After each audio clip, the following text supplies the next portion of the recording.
Сәлем достар, менің каналыма қош келдіңіздер. Мен сіздерге бүгін құлақ ауруын үй жағдайында қалай емдеуге болатынын айтатын боламын. Видеоны соңына дейін көріңіздер. Құлық табиғи антисептик қызметін атқарады. Есінеу, тамақ шайнау кезінде құлық арқылы құлақ бөліктеріндегі өлі эпителий ұлпасы сыртқа шығады. Ал құлық шамадан тыс жиналуы салдарынан құлақтың есту қабілеті төмендейді. Содан құлақ ауруы, бас ауруы, тіпті бас айналуы да мүмкін. Сондықтан құлақты уақытылы тазалап тұру керек.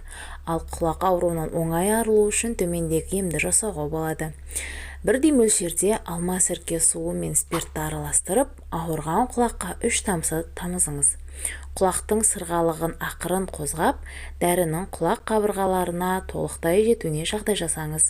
1 минуттан кейін дәрі тамызған құлағыңыз жаққа сәл қисайсаңыз, құлық ағып шығады. Алма сірке суы құлақ бөліктеріндегі жиналған құлықты